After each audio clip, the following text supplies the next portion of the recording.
Bismillahirrahmanirrahim. Assalamualaikum warahmatullahi wabarakatuh. Alhamdulillah alladzi an'ama 'alaina bi ni'matil iman wal islam.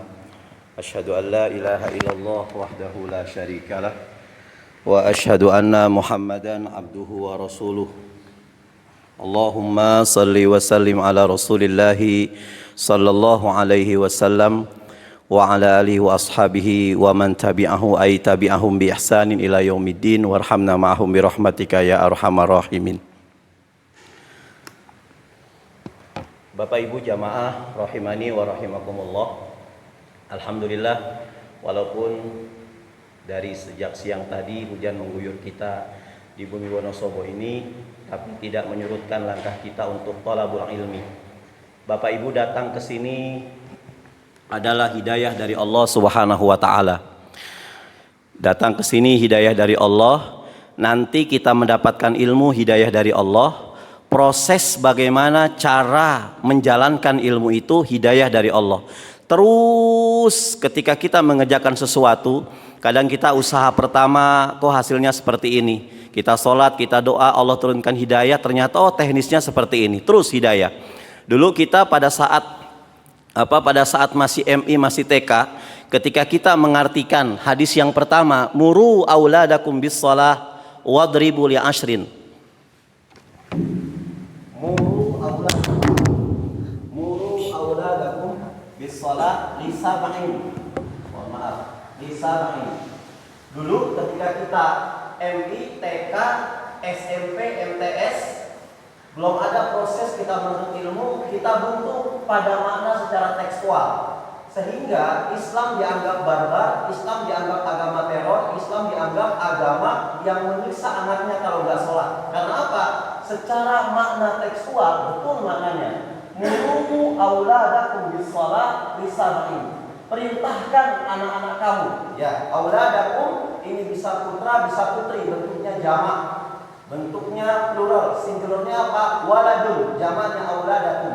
Auladun, perintahkan anak-anak kalian bis shalah, sholat pada saat usia lisab'in, 7 tahun. Wadribu li ashrin, maka pukul. Ini tekstual arti kalau kita nggak dapat hidayah Allah atau kita berhenti pada mana tekstual menghafal hadis pada saat MI, SD, MTS, maka kita akan mengartikan sampai kita kakek-kakek. Kita ketika anak kita berumur 10 tahun nggak sholat pasti kita pukul. Ya, wadribu yang asri.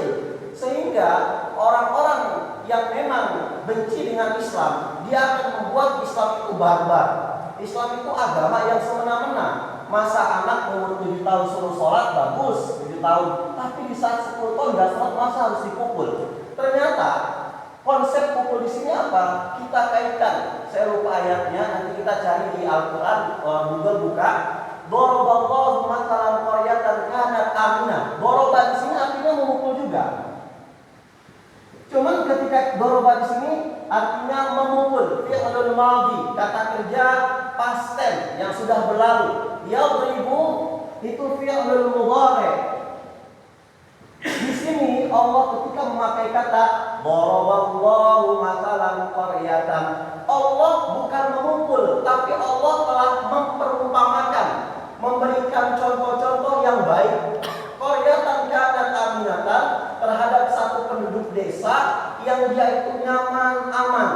Nah, ketika kita korelasikan dengan kalimat doroba dalam Al-Quran, akhirnya hidayah Allah datang kepada kita. Ternyata wadribu di sini maknanya bukan mukul, tapi apa? Berikan contoh-contoh perumpamaan yang membuat anak kamu itu semangat untuk sholat. Contoh, nah, tadi subuh kamu telat sholatnya. Harusnya bangun pas azan subuh, malah bapak ibu sudah pulang dari masjid, kamu baru sholat. Berhubung kamu telat, hari ini uang saku bapak potong. Pak, ini konsep yang benar dalam Islam, bukan memukul. Jadi wadribu di sini artinya berikan perumpamaan-perumpamaan yang memberikan motivasi yang hebat kepada anak-anak kita. Ini konsep Islam yang luar biasa. Ya, jadi ketika kita memiliki satu buah ilmu, bukan berarti ilmu yang kita punya itu merupakan ilmu yang paling tinggi. Proses hidayah kita belajar kepada Allah Subhanahu wa taala, maka kita akan diberikan petunjuk yang lebih, sehingga sesama orang kita santun, sesama orang gak saling mengkafirkan, sesama orang itu gak saling mentuding ini salah, ini salah, ini salah. Contoh, ketika saya baca hadis dari Amru bin Abi Salamah. Amru bin Abi Salamah itu adalah anak tiri Rasulullah Sallallahu Alaihi Wasallam. Amru bin Abi Salamah. Ini anak kandung siapa? Anak kandung dari Ummu Salamah. Ummu Salamah itu seorang istri Rasulullah Sallallahu Alaihi Wasallam yang Rasul nikahin pada saat berusia 71 tahun, jamaah. Ya, Rasul. Tapi pada saat Rasulullah Sallallahu Alaihi Wasallam ingin menikahi Ummu Salamah, ini membuat kecemburuan yang dahsyat dari Aisyah radhiyallahu anha. Kenapa? Karena walaupun Ummu Salamah ini sudah berusia 70 tahun, tapi kecantikannya bisa mengalahkan, menandingi, bahkan seimbang dengan kecantikan Aisyah radhiyallahu anha. Ini Ummu Salamah. Cuman karena Ummu Salamah ini adalah orang yang dewasa, Aisyah kalau cemburu dengan Ummu Salamah, cemburunya pakai sopan santun, gak seperti istri-istri yang lain.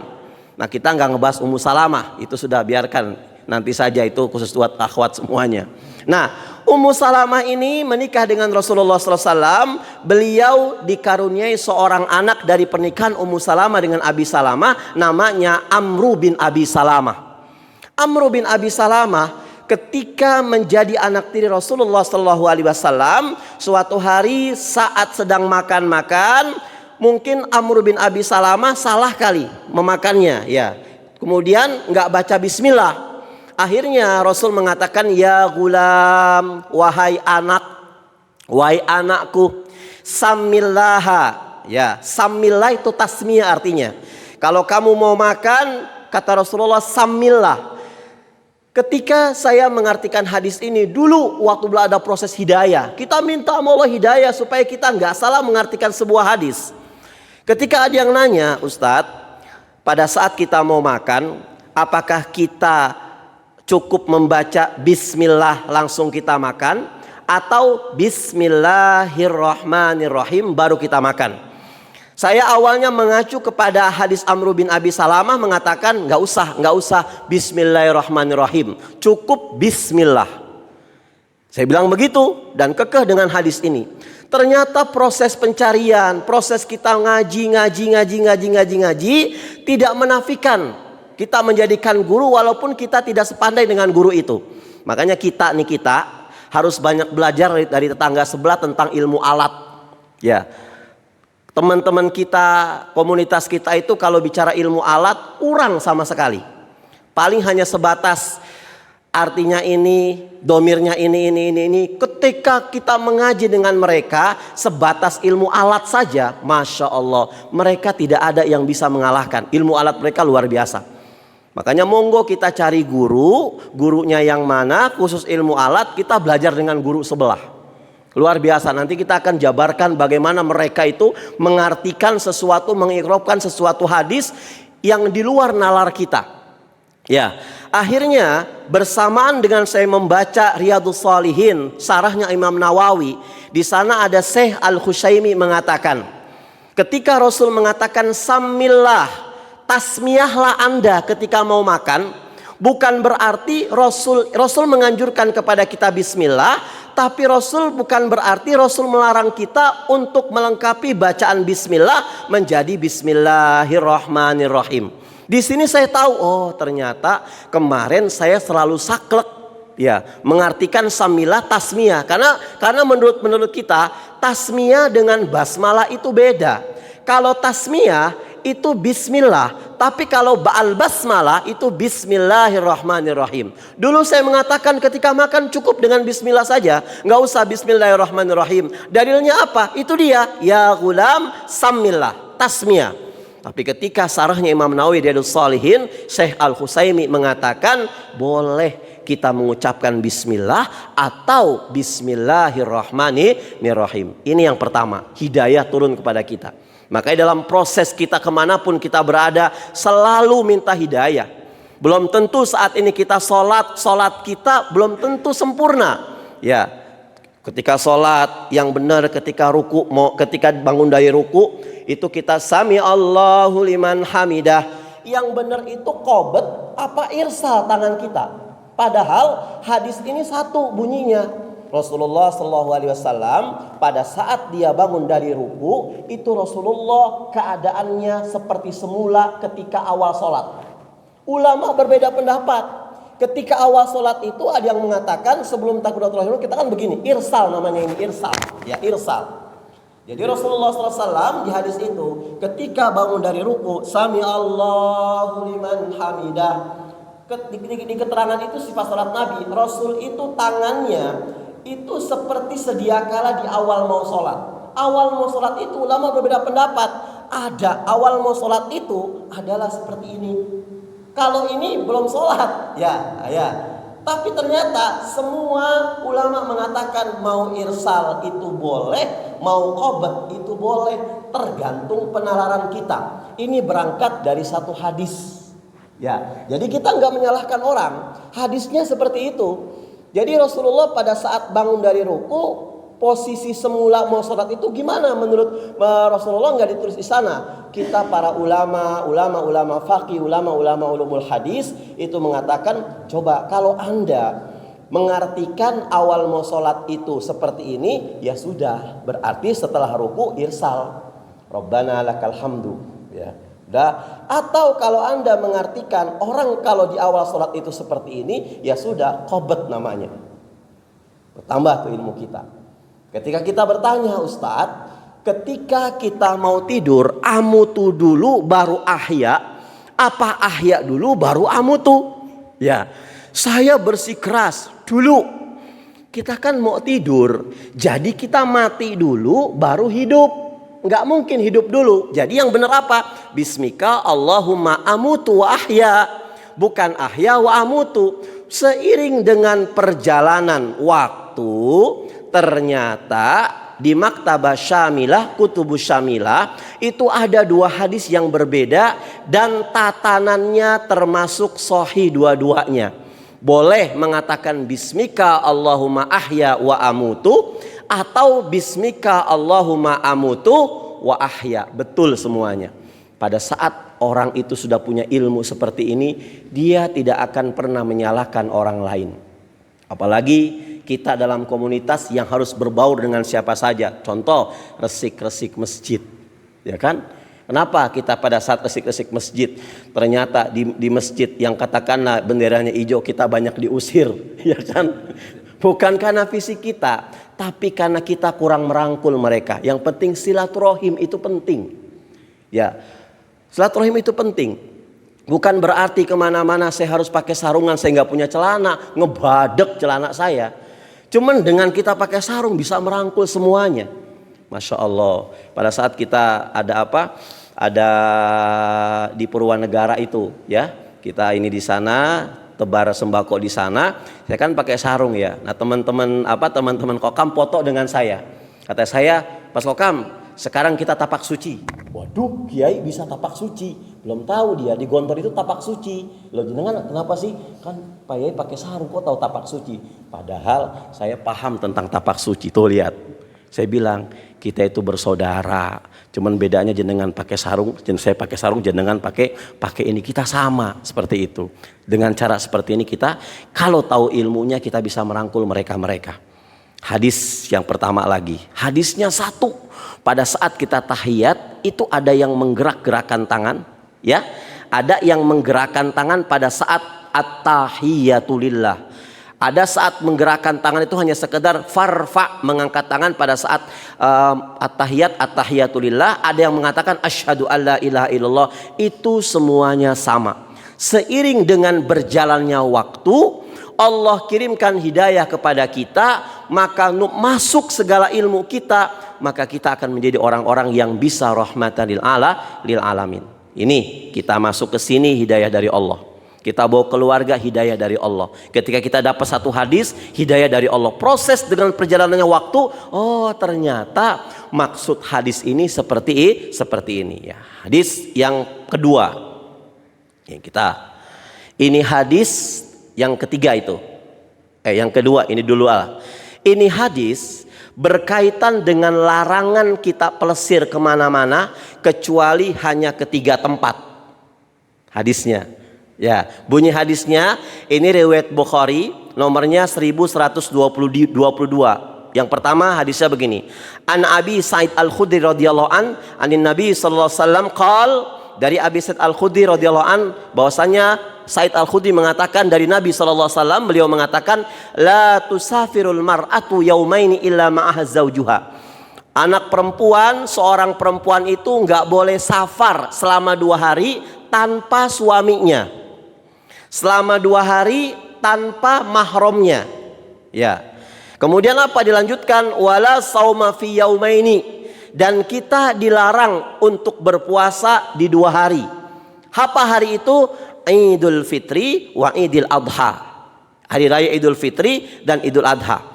Kemudian apa lagi? Wala salata ba'da salatain, tidak ada salat setelah 2 salat ini. Apa kata Rasulullah SAW? Ba'da subhi hatta tatlu asyams wa ba'dal asri hatta taghrub. Yang pertama, tidak ada salat setelah salat subuh sampai terbit matahari, yaitu syuruk, atau setelah salat asar sampai terbenam matahari, itu tidak ada salat. Ini hadisnya.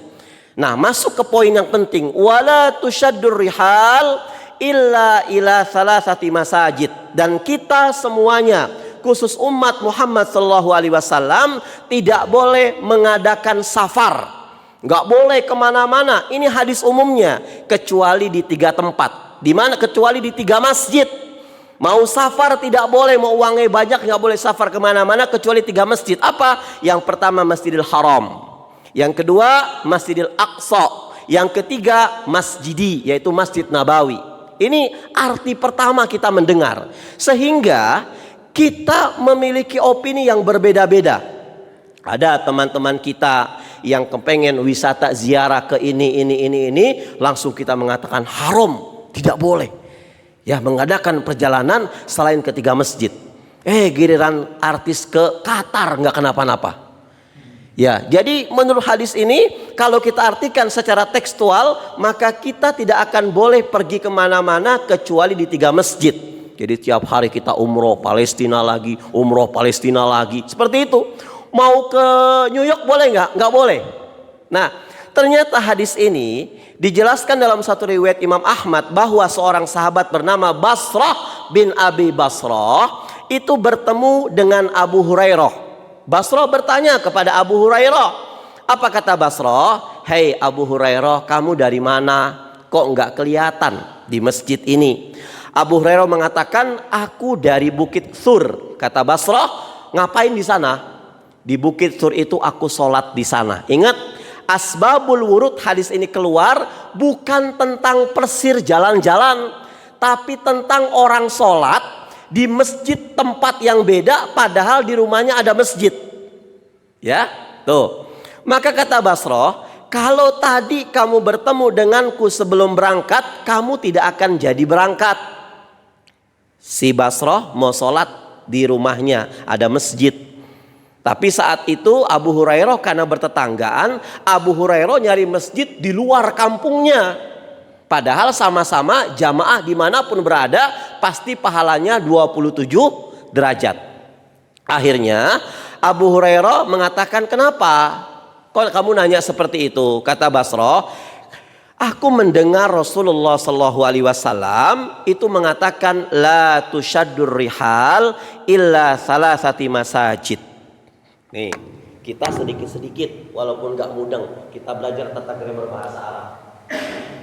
La tushaddur rihal illa, ini namanya harful istisna, huruf pengecualian. Biasanya di dalam tata grammar bahasa Arab di Alfiyah itu dikatakan al istisna'u biqablil kalimah wa ba'dal kalimah ittisal. Kata-kata, ya, kalimat sebelum huruf istisna dan kalimat setelah huruf istisna itu harus sama kalimatnya, nggak boleh beda. Contoh, semua warga Wonosobo yang masuk masjid, semua warga Wonosobo masuk masjid Jami kecuali kambing. Ini menurut tata bahasa nggak boleh. Karena apa? Setelah warga itu, ini kan orang, ya, harusnya pengecualiannya bukan hewan tapi harus orang. Saya ulangi lagi, semua warga Wonosobo masuk ke Masjid Jami pada hari ini, semua penuh-penuhan dan sepersakan, kecuali kambing. Ini huruf istisna, berarti tidak sesuai dengan tata grammar bahasa Arabnya. Harusnya gimana? Semua orang warga Wonosobo masuk ke Masjid Jami kecuali yang bukan orang Islam. Ya, orang kecualinya orang. Jadi, ya, ternyata sebelum huruf ilah ini ada kata-kata masajid,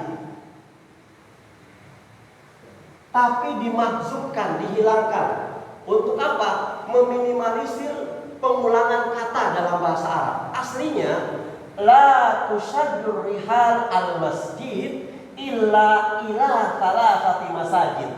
Kata Rasulullah, jangan kamu mengadakan plesir untuk sholat di masjid sebelah kampung kamu kecuali 3 masjid. Penjelasannya seperti ini. Mas Destak, mau kemana? Saya insya Allah besok saya subuh di Masjid Agung Jogokarian, Ustaz. Kata Rasulullah, la tushaddu rihal illa salasati masajid. Ngapain di Masjid Subuh Jogokarian? Wong di rumah komplek Limas Garden, jenengan apa? Permata Hijau saja sama 27 derajat. Ya, tapi kalau Mas Desta atau saya beralasan, Ustaz, insya Allah saya besok nggak hadir pengajian. Kenapa? Saya mau sholat subuh di Masjidil Haram. Kalau ini boleh atau tidak? Boleh. Karena apa? Sholat subuh di Masjidil Haram dengan sholat subuh di rumah kita atau di Masjid Wonosobo atau di Jogokarian, pahalanya jauh lebih banyak di mana? Masjid Jogokarian. Paham Pak? Ya, saya ulangi lagi. Ya. Hadis ini mengatakan jangan kalian pergi jauh ke masjid manapun kecuali tiga masjid. Kenapa konteksnya masjid? Biar mustasnanya, Masya Allah ini jauh sekali. Biar istisnanya itu menyerupai istisna sebelumnya. Kalau bicara orang, pengecualiannya juga orang. Kalau bicara binatang, pengecualiannya binatang. Kita boleh nggak sholat Jumat, sholat subuh di Australia malam ini? Ngapain jauh-jauh? Sholat subuh di Australia itu jamaah 27 derajat. Di Wonosobo sholat di Masjid Jami pun 27 derajat. Daripada buang uang sudah stop, tabungin uangnya, sholat subuh di Wonosobo saja. Tapi kalau saya bicara besok saya akan sholat subuh di Masjidil Aqsa, maka Rasulullah membolehkan. Kenapa? Sholat di Masjidil Haram, sholat di Masjidil Aqsa, sholat di Masjid Nabawi itu pahalanya 100.000 derajat daripada sholat subuh di masjid-masjid manapun. Artinya hadis ini bukan bicara plesir jalan-jalan, tapi bicara melarang orang jangan engkau hambur-hamburkan duit. Kalau selama pahalanya itu sama, mendingan sholat di masjid yang lebih dekat. Tapi kalau pahalanya ratusan ribu derajat, baru diperbolehkan di mana? Di 3 tempat, Aqsa, Haram, dan Nabawi. Sampai sini paham? Paham ya? Ya. Tuh, ini yang pertama. 20 menit lagi. Ini yang pertama. Kemudian yang ketiga. Yang kedua, hadis yang ketiga. La tadkhulul malaikatu. Mala, saya berkata, la itu harfun nafyin. Tidak boleh, tidak akan. Tadkhulu masuk, al malaikatu malaikat, baitan ke rumah, fihi, yang di dalam rumah itu kalbun, ada seekor anjing. Wala suratun, dan ada gambar-gambar. Makna hadis secara luas, secara mujmal, secara umum, kalau kita ambil i'rabnya, ambil grammarnya, bahasa Arabnya, itu kita umum mengatakan berarti siapapun yang punya anjing di rumahnya, anjing hidup apa anjing mati? Anjing hidup di rumahnya, dan tergantung berbagai macam surah, foto-foto, gambar-gambar, maka malaikat tidak akan masuk. Ini ulama mentafsirkan seperti itu. Akhirnya ulama beristihad. Mas, ini bukan semua malaikat yang gak bisa masuk. Semua malaikat gak bisa masuk kecuali siapa? Kecuali malaikat Israel. Dia bisa masuk. Ya. Kalau malaikat Israel gak bisa masuk, berarti enak dong miara anjing, gak akan mati. Ya. Ya kan? Ini ulama istihad. Kenapa? Karena kaidahnya semua malaikat tidak masuk rumah yang ada anjing, maka orang yang punya anjing tidak akan mati. Tuh, miara anjing saja kita. Miara anjing saja kita. Kata ulama sufi, protes ulama sufi, nggak ada orang yang tidak mendapatkan rahmat, Pak. Ya, kata siapa malaikat rahmat nggak bisa masuk? Kalau malaikat rahmat nggak bisa masuk, itu orang yang punya anjing itu nggak bisa makan dia. Buktinya perutnya lebih gendut daripada saya. Kan bisa makan itu rahmat Allah, ya. Bisa minum itu rahmat Allah. Bisa anak-anaknya sehat itu rahmat Allah Subhanahu wa ta'ala. Orang sufi menentang semuanya. Enggak bisa masuk. Apa karena anjingnya lantas tidak ada rahmat Allah? Enggak. Berarti akhirnya kita membuka dalam kitab Al-Hikam. Ini kitab hikam luar biasa, Pak. Kita harus punya ini. Kalau bisa terjemahnya saja. Ini belajar untuk betul-betul merendahkan hati kita. Sehebat apapun kita baca kitab Al-Hikam, Masya Allah diajarkan kita sopan santun. Di kitab Al-Hikam dan di Ihya Ulumuddin Al-Ghazali itu dikatakan, la tadkhulul malaikatu, malaikat tidak akan masuk baitan. Ternyata al-murad, maksud daripada baitan di sini adalah qalbun. Qalbun itu artinya apa? Hati. Tapi kalau hati dalam organ tubuh kita itu hati, namanya qalbun. Qalbun di sini jantung, ya, jantung. Qalbun.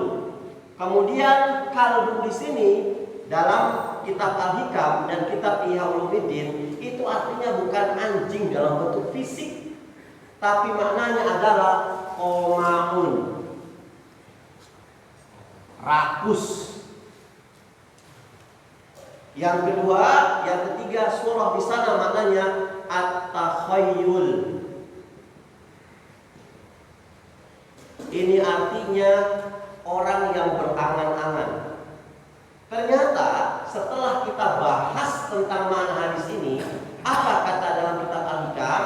Malaikat tidak akan masuk ke dalam ke dalam hati seseorang yang di dalamnya ada sifat rakus, yang di dalamnya ada sifat at-takhayyul, selalu berangan-angan. Dari sini kita ternyata paham, oh, bertambah tuh hidayah kita.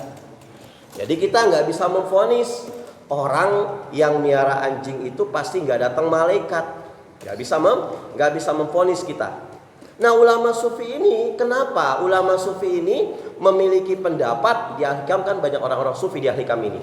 Jadi mereka yang memang bicaranya sopan, santun, akhlaknya, suluknya luar biasa. Mereka mengatakan mala baitan di sana adalah qalbun. Kemudian kalbun di sana adalah komaun rakus. Surah di sana adalah at-takhayyul, artinya berangan-angan. Apa dalilnya? Dia membuka surat Al-A'raf ayat 175 dan 176. Apa kata Allah? Watslu alaihim naba'alladzi atainahu ayatina. Wahai Muhammad, bacakan kepada mereka tentang cerita orang-orang yang dulu diberikan oleh Allah kepahaman tentang ayat-ayatku, kekuasaanku. Fangsalakha minha, tapi ternyata dia semuanya tergiur dengan kecenderungan dengan manisnya dunia. Ya. Akhirnya mereka mengikuti langkah-langkah setan. Ini para ulama-ulama yang ya. Dia ingin menjual ayat Allah dengan dunia. Apa kata Allah? Ulama-ulama seperti itu persis seperti anjing-anjing. Ulama-ulama su. Anjing itu gimana? Walau syi'na la rafa'nahu biha. Kata Allah, kalau orang-orang alim itu dia istiqomah saja kepadaku. Enggak ada kecenderungan untuk memiliki dunia kecuali hanya atas izin Allah. Istiqomah dengan sholatnya, istiqomah dengan dakwahnya, istiqomah dengan menyalurkan ilmunya. Dia kepengen apa-apa, aku angkat derajatnya, kata Allah Subhanahu wa ta'ala. Tapi sayang, mereka rakus seperti anjing. Di sini dikatakan kalbun itu anjing. Walakinnahu akhlada ilal ardi. Tapi sayang, mereka membuang semua alim ulamanya untuk cenderung memiliki dunia. Famathaluhu kamathalil kalbi. Maka perumpamaan orang-orang alim. Orang-orang alim di sini bukan kiai-kiai saja ya, tapi guru-guru yang punya ilmu, tapi dia menjual ilmunya. Jadi orang alim itu belum tentu. Di sini orang alim itu maknanya mujmal, maknanya luas. Bukan hanya kiai ustadz aja, bukan. Guru, mereka yang punya titel yang luar biasa, ilmunya banyak, tapi dia sekolah justru hanya untuk mengambil dunia sebanyak-banyaknya. Maka orang seperti ini kata Allah, famathalu kamathalil kalbi. Dia perumpamaan seperti anjing-anjing. Bagaimana anjing itu? Intahmil alayyal has. Engkau memberikan anjing itu makanan, dia memeletkan lidahnya. Enggak dikasih makanan pun memeletkan lidahnya. Ayat Quran ini turun berkenaan dengan, saya pernah cerita tentang sahabat Nabi Musa alaihissalam yang bernama Bal'am bin Bauroh. Ya. Bal'am bin Bauroh itu siapa? Seorang sahabat Musa alaihissalam, orang yang soleh, alim. Sampai Malik bin Nidar mengatakan, kana mujabbibud da'wat bisyada'id. Bal'am bin Bauroh kalau berdoa kepada Allah, baik doanya dalam keadaan terjepit ataupun doanya dalam keadaan lebar, Allah tidak akan pernah tidak mengabulkan doa Bal'am bin Bauroh. Luar biasa. Dulu ada sahabat soleh, sahabat Nabi Musa alaihissalam. Nah, Nabi Musa alaihissalam ini dengan bala tentaranya, setelah menghancurkan singgasananya Fir'aun, kata pengawalnya, kata Nabi Musa, wahai sahabat-sahabatku, siapa lagi nih kerajaan yang kita akan dakwakan untuk menuju kepada kalimat tauhid? Wahai Nabi Musa alaihissalam, ada di sebuah kampung sebelah, tidak jauh dari ini. Kita harus melewati hutan, menyeberangi laut, mendaki gunung, kita akan ketemu kerajaan ini. Dia masih menyembah matahari, masih menyembah bulan. Dia tidak percaya kepada Allah Subhanahu wa ta'ala.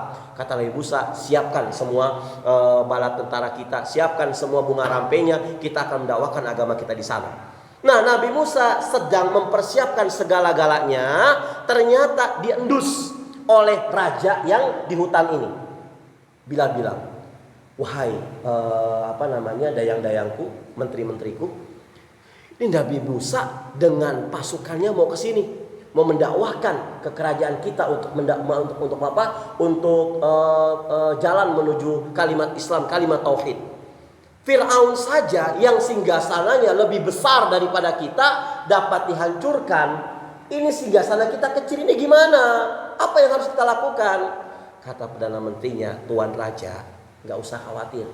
Kita punya rakyat, dia itu sahabatnya Musa, namanya Bal'am bin Bauroh. Dia berdoa kepada Allah, apa yang kita inginkan insya Allah terlaksana. Misalkan Tuan Raja kepengen Nabi Musa gak mau sampai ke sini, kita panggil saja Bal'am bin Bauroh. Bal'am bin Bauroh dipanggil, diundang. Kata Bal'am, ada apa Tuan Raja? Bal'am, kamu mau sepertiga dari harta kerajaan saya? Mau Tuan Raja. Gampang kok, tugas kamu apa? Kamu berdoa kepada Allah, berdoa kepada Rob agar Nabi Musa itu gak sampai ke sini. Ketika dia bilang begitu, gak mau, wahai Tuan Raja. Bagaimanapun juga Nabi Musa adalah Nabi kami, Nabi kita semua, membawa ajaran yang hak. Aku dosa berdoa kayak begitu. Aku kasih 3/4, gak mau Tuan Raja. Ini luar biasa. Luar biasa ini. Tauhidnya luar biasa. Jangankan 10 juta, 1 triliun gak mau untuk menggadaikan akidah. Ya, Akhirnya pulang nih, Perdana Menterinya bingung, Tuan Raja bingung. Ini gimana? Jangan sampai Nabi Musa dengan bala tentaranya datang ke sini. Kata Perdana Menteri, Tuan Raja, biasanya segalak-galaknya laki-laki di luar, mau komandan yang seorang perwira di luar, mau segalak-galak dosen di kampus, itu diketok centong sama istrinya, pasti ngalah sama istrinya.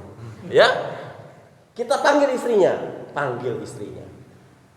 Bu, sudah berapa tahun hidup dengan Balaam bin Ba'orah? Puluhan tahun, Tuan Raja. Enak? Segala sesuatu punya? Enggak, Tuan Raja. Saya bosan hidup miskin. Ibu mau sepertiga dari kekayaan harta kami? Mau, Tuan Raja. Jangankan sepertiga. Ya, Tuan Raja kasih saya lah berlian. Saya tetap mau. Ya sudah, saya kasih sepertiga kepada Anda. Tugas Anda sekarang apa? Bujuk suami Anda untuk berdoa agar Nabi Musa dan bala tentaranya nggak nyampe ke kampung kita. Akhirnya gampang kerja itu. Akhirnya pas pulang baru istrinya itu merubah posisi mukanya dari muka cantik jadi muka yang memang cemberut. Kata Balaam, Dek, Mah, bikinin teh dong. Moh. Oh ya, ini luar biasa ini. Makan dong. Moh, cari aja sendiri. Kalau bisa tuh telepon Grab. Ya. Pas mau tidur dipantatin Balaam bin Ba'orah. Mikir ini ada apa? Kok buning seperti ini? Dicolek, Bu, ada apa? Perasaan sehari ini kita nggak bersama kok. Kita aktivitas masing-masing. Kenapa sih kamu? Pikir aja sendiri. Kita kalau dia bilang pikir aja sendiri, udah sepeneng kita. Daripada kita diusir nggak tidur di kamar kan. Allahu Akbar. Akhirnya Balaam sedek, istrinya bilang, abang sih cuman ngedoain aja Nabi Musa biar nggak sampai di kampung kita. Apa susahnya? Ini dosa loh, Dek. Abang doa sama Allah, bilang kepada Allah, ya Allah, ini tahu saya dosa doanya, cuman saya membahagiakan istri ya Allah. Gimana catatnya, ya kan? Akhirnya Balaam terbujuk dengan rayuan istrinya. Tuh luar biasa. Hati-hati, Masya Allah. Makanya satukan hati kita dengan istri kita dengan cara apa? Bangun malam jamaah. Sholat apanya? Witirnya saja. Qiyamul lailnya sendiri-sendiri. Hujan seperti ini tadi, ini waktu kesempatan kita nggak pergi ke masjid, nggak bikin jamaah. Doa nggak usah pakai bahasa Arab, kita nggak ngerti. Al-Fatihah saja kita kadang-kadang belepotan artinya. Ya udah pakai bahasa Indonesia. Ya Allah, suaminya berdoa, istrinya mengaminkan, anak-anaknya mengaminkan. Masya Allah. Itu kata Rasulullah SAW. Doanya suami diaminkan oleh istri, diaminkan oleh anak-anaknya. Itu menggentarkan aras kursi goyangku, kata Allah Subhanahu Wa Taala. Lebih bergetar daripada tombak-tombaknya orang yang jihad fi sabilillah. Masya Allah. Menyatukan hati. Allahu Akbar. Akhirnya Balaam doa kepada Allah. Ya Allah, aku berdoa ya Allah. Tolong jangan sampai engkau arahkan Musa dan bala tentaranya sampai ke kampung kami ya Allah. Sesatkan mereka di dalam hutan. Ini doa untuk membahagiakan istriku ya Allah. Dikabulkan tidak? Dikabulkan oleh Allah Subhanahu Wa Taala. Sampai di hutan, jalan-jalan lagi, Nabi Musa bingung, ini kok di sini-sini saja, kesini lagi, apa arahnya nggak jelas. Sampai menurut riwayat 40 hari 40 malam Nabi Musa itu dalam hutan. Ditanya langsung, ya Allah, Nabi Musa kan bisa ngomong sama Allah. Wa kalamallahu Musa taklima. Nabi Musa itu salah satu nabi yang bisa langsung ngomong dengan Allah Subhanahu wa Ta'ala. Ya Allah, ini kenapa ya Allah? Apa dosanya kami ya Allah? Kok sudah hampir berhari-hari kami di dalam hutan ini tidak ada jalan keluarnya. Allah bilang, hei Musa, kamu bisa seperti ini karena umatmu dan hambaku Balaam bin Ba'orah berdoa kepada aku agar menyesatkanmu ya Allah. Diizinkan oleh iblis. Iblis kan bilang, ya Allah, bolehlah engkau memvonis semua keturunan-keturunanku tidak ada yang masuk surga. Cuman aku minta, tolong kekalkan keturunanku, jangan ada yang mati kecuali kalau sudah hari kiamat. Dan yang kedua, tolong kabulkan doaku. Kalau ada orang yang berdoa yang buruk-buruk, aku aminkan ya Allah agar aku bisa punya pendamping di neraka. kita doa yang buruk, ya, itu iblis mendoakan amin, dikabulkan Allah. Ya, iblis kan memiliki tauhid yang luar biasa. Ya, iblis itu nggak mau sujud kepada selain Allah. Ya, ketika sujud Nabi Adam dia kan nggak mau. Makanya Nurul Ismail itu bilang iblis itu makhluk Allah yang paling bertauhid. Cuman salah kaprah caranya. Ketika kita doa yang baik-baik, malaikat langsung mengaminkan, kemudian langsung menuju arusnya Allah Subhanahu wa taala. Akhirnya Nabi Musa mengatakan, "Ya Allah, sebagaimana Engkau mengabulkan doa Bal'am bin Ba'urah, maka kabulkan doaku ya Allah. Jangan pernah Engkau wafatkan, matikan Bal'am bin Ba'urah kecuali mati dalam keadaan murtad." Akhirnya Bal'am bin Ba'urah setelah doa itu besoknya masuk ke dalam sumur, ke dalam kamar mandi, terpleset, terpelanting, ngejeledak palanya, pecah palanya, mati dalam keadaan murtad. Ini sampaikan kepada orang-orang yang dulu sudah aku berikan hidayah, tapi seiring dengan berjalannya waktu istiqomah dia sudah tidak ada. Akhirnya belentang-belentong keyakinan dia sama Allah udah nggak ada. Dia menjual ayat-ayat Allah, menjual akidahnya demi untuk dunia. Maka orang ini mati dalam keadaan murtad. Maka banyak para sahabat Rasulullah SAW di awal-awal itu hidayah luar biasa, tapi di akhirnya justru mati dalam keadaan murtad. Makanya kita itu umat Rasulullah SAW dilihat oleh Allah apa? Di endingnya, akhirnya. Gimana akhir kita? Kita sholat isya 4 rakaat nanti misalkan. 1 rakaat kita khusyuk, 2 rakaat kita nangis-nangis karena seakan-akan besok kita akan mati. Ini akhir sholat kita. Yang ketiga kita lebih khusyuk lagi. Yang keempat kita kentut. 1, 2, 3 sah nggak sholatnya? Batal semuanya. Nah, ayat ini menceritakan bagaimana orang di awal-awal itu hidayah dia banyak, dia lupa minta hidayah sama Allah Subhanahu wa taala, akhirnya dia hayatnya dia meninggal dalam keadaan murtad. Ini Al-A'raf ayat 17 175. Jadi orang alim nggak bisa mengamalkan ilmunya itu. Di ayat ini dikatakan seperti kaleb, seperti anjing, ya, anjing-anjing yang memeletkan lidahnya. Lah anjing itu gimana? Anjing kalau dibentak dia memeletkan, kalau nggak dibentak pun memeletkan. Makanya anjing ini simbol kerakusan, simbol ketomakan. Ya, akhirnya umat Islam itu sekarang benci yang namanya dengan anjing. Bahkan mengatakan anjing itu najis. Padahal lihat, nanti kita akan bahas. Ya. Ini Isya jam berapa sih? Jam 7-8 menit. Kita bicara anjing nih sekarang. Saya punya buku tentang anjing. Ternyata di Malaysia itu anjing bisa mengendus, bukan mengendus ganja saja, tapi anjing itu bisa membedakan mana kaset bajakan, mana kaset nggak bajakan. Mukallibinal jawari kata Quran. Anjing-anjing itu binatang yang kalau dilatih kecerdasannya melampaui kecerdasan manusia.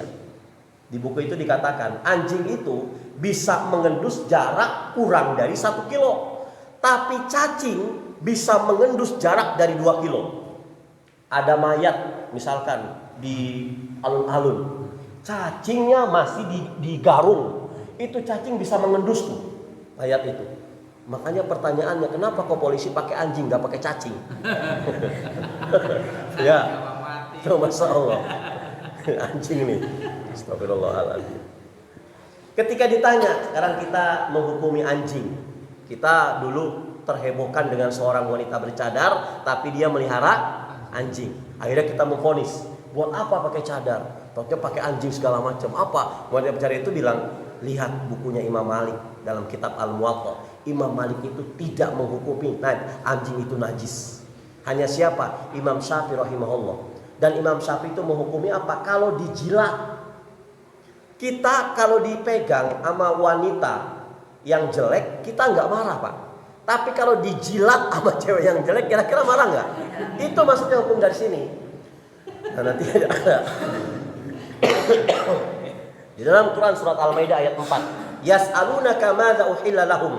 Rasulullah ketika ditanya sama umatnya, wahai Muhammad, wahai Rasulullah SAW, apakah yang dihalalkan bagi mereka? Katakan, kata Allah Subhanahu wa taala, uhilla lakumut thayyibat. Allah menghalalkan kepada kalian yang baik-baik. Wa ma 'allamtum minal jawari mukallibina tu'allimunahunna mimma 'allamakumullah. Dan binatang yang diburu oleh binatang-binatang yang terlatih. Mukallibina itu binatang-binatang terlatih. Dia mengambil dari kalimat kalbun, anjing. Binatang-binatang yang terlatih itu apa saja? Bisa beruang, bisa harimau, bisa kucing, bisa lumba-lumba, ya, bisa flivver di Ancol itu.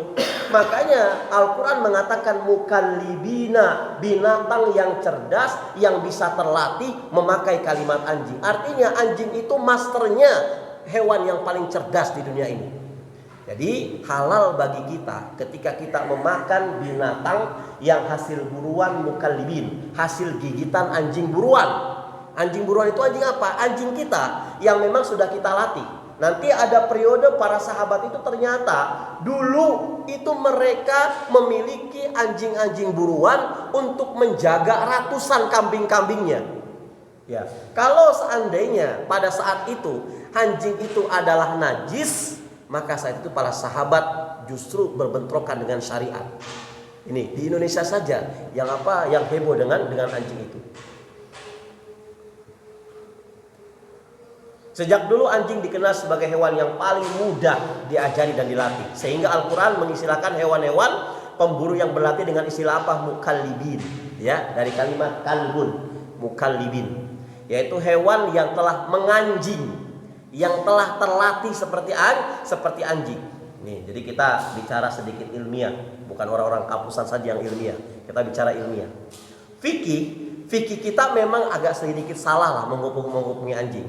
Sejak dulu di era Nabi Nuh hingga Nabi Muhammad, anjing itu nggak memiliki problem. Banyak sahabat yang mempunyai anjing.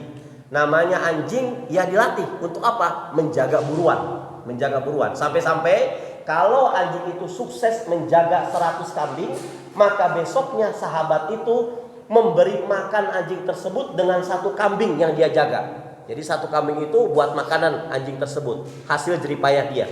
Ya, ini dulu belum ada masalah dengan anjing. Sehingga istilah Al-Quran ketika ada pertanyaan, wahai Muhammad, apa saja yang halal itu?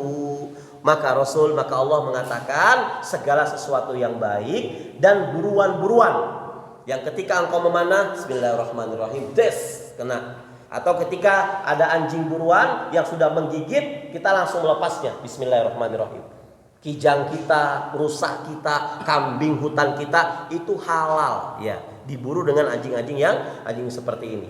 Bahkan Imam Suyuti dalam tafsirnya mengatakan, ternyata bukan hanya hewan-hewan terlatih saja. Kadang-kadang kita menghukumi anjing itu najis sehingga kita nggak mau punya buruan dengan anjing. Imam Suyuti mengatakan, ternyata lebih ekstrim, dia mengatakan anjing itu bisa untuk berburu dan hasil buruannya saya berani mengatakan halal, kata Imam Asy-Suyuti. Nih. Alhamdulillah. Sudah, ternyata itu jamnya ini ya, lambat. Nah, mungkin ini saja yang bisa saya sampaikan, nanti kita akan lanjutkan sambil ramah tamah, makan-makan, ada durian, ada tempe kemul.